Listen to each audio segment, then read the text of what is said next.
The world is a strange and frightening place. It holds beauty, yes, but also a darkness we struggle to comprehend. Some people are born into this darkness.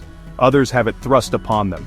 And then there are those who seem to seek it out, who are drawn to its chilling embrace. These are the people who fascinate me, the ones who commit acts so horrific, so depraved that they defy explanation. I have spent my career staring into the abyss, studying the minds of serial killers. Ted Bundy, John Wayne Gacy, Jeffrey Dahmer, these names send shivers down your spine for a reason. They are the boogeymen of our nightmares, the monsters lurking in the shadows. But what turns a human being into a monster? The answer, as I've learned, is rarely simple. There's no single gene, no childhood trauma, no magic formula that creates a serial killer. It's a complex cocktail of factors, a perfect storm of nature and nurture that can lead a person down a path of unimaginable evil. But by understanding these factors, by delving into the darkest recesses of the human psyche, we can learn to recognize the warning signs. We can learn to protect ourselves and our loved ones. We can learn to prevent these tragedies from happening again. And that, ultimately, is the goal of my work. To shine a light on the darkness, to expose the monsters for what they are, and to make the world a safer place, one mind at a time. Childhood, a time of innocence, of wonder, of boundless potential. But for some, childhood is a breeding ground for darkness, a crucible where pain and trauma forge a heart of ice. Many serial killers, though not all, share eerily similar childhood experiences. These experiences, while not deterministic, can leave lasting scars on the psyche, scars that can fester and grow over time. Abuse in its many forms is a common thread. Physical, sexual, emotional. The wounds inflicted in childhood can run deep, leaving the victim feeling powerless, worthless, and consumed by rage. Neglect, too, can be just as damaging.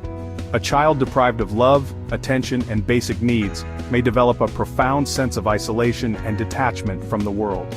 These early experiences can warp a child's perception of themselves and the world around them. They may come to see violence as an acceptable way to cope with pain, or to exert control over others. They may develop a deep-seated mistrust of others, a belief that everyone is out to hurt them. These distorted thought patterns, if left unchecked, can lay the foundation for a life of violence and depravity. The human mind is a complex and delicate instrument. It's capable of great love, compassion, and creativity. But it can also be twisted and distorted, warped by trauma, genetics, or a combination of both.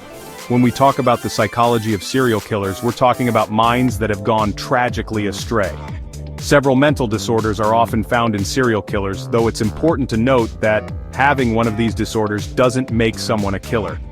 Antisocial personality disorder, often referred to as sociopathy, is characterized by a lack of empathy, remorse, and disregard for social norms. These individuals can be charming and manipulative, but underneath lies a cold, calculating core. Another common disorder is psychopathy. Psychopaths share many traits with sociopaths but are often more organized, cunning, and adept at blending in with society. They're masters of deception, capable of feigning emotions they don't feel to gain trust and manipulate their victims.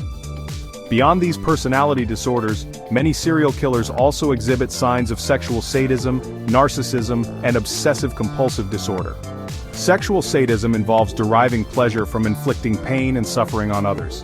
Narcissism is characterized by an inflated sense of self-importance, a need for admiration, and a lack of empathy. Obsessive-compulsive disorder in this context can manifest as an obsession with control, order, and rituals, often intertwined with their violent fantasies and actions. Ted Bundy. The name alone conjures images of a charming, handsome young man, his charisma a mask for the monster within. Bundy was a master manipulator, a chameleon who could blend in with any crowd. He used his charm to lure his victims, often young women who resembled his first love, a woman who had rejected him. Bundy's crimes were characterized by their brutality and depravity.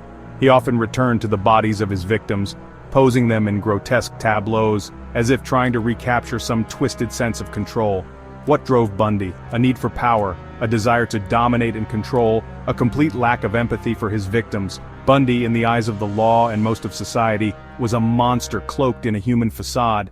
His case highlighted the duality of human nature, the terrifying truth that evil can lurk behind the most unassuming faces.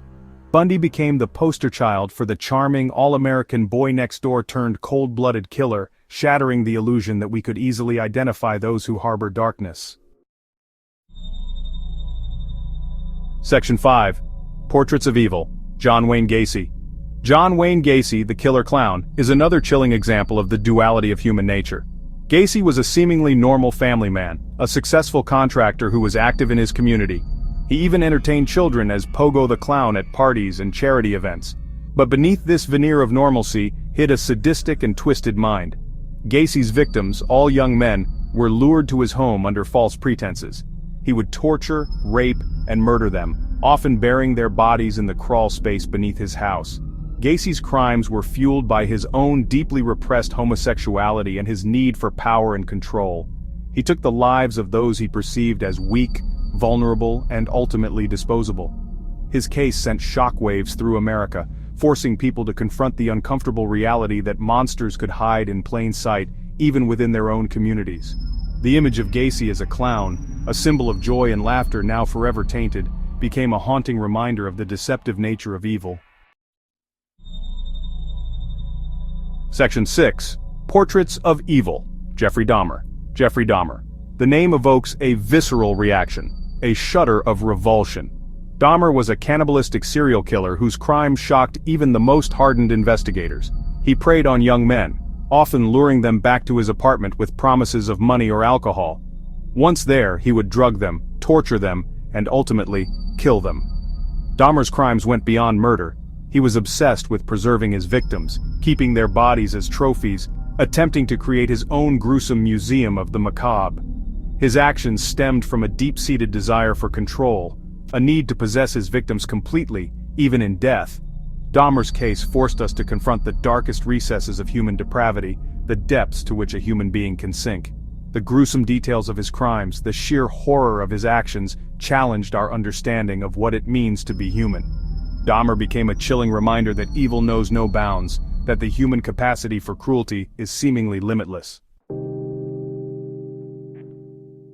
Section 7. Unmasking the monsters. What can we learn from peering into the minds of these monsters? What can we glean from the darkness that consumed them? Understanding the psychology of serial killers is not about excusing their actions. It's about recognizing the warning signs, the subtle cues that can betray a mind teetering on the edge of violence. By studying their childhoods, their relationships, their triggers, we can begin to develop profiles to identify potential threats before they have a chance to act.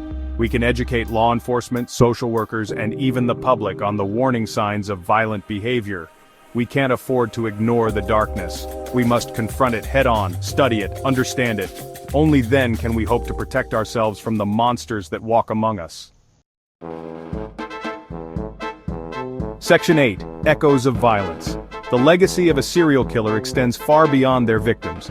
Their crimes leave scars on families, communities, and even on the national psyche.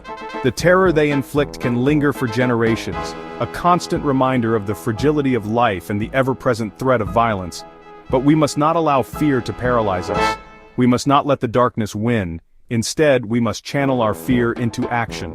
We must support victims and their families. We must work to create a society that addresses the root causes of violence, poverty, inequality, lack of access to mental health care. We must teach our children empathy, compassion, and conflict resolution skills. Section 9. A Glimmer in the Darkness. The study of serial killers is not for the faint of heart. It's a journey into the darkest recesses of the human psyche, a confrontation with the very worst our species has to offer. But within this darkness, there is also a glimmer of hope. By understanding what drives these individuals, we can learn to identify and potentially prevent future tragedies. We can work to create a world where the Ted Bundys, John Wayne Gacys, and Jeffrey Dahmers of the world are stopped before they ever have a chance to claim their first victim. It's a daunting task, but one that we must undertake if we ever hope to truly conquer the darkness.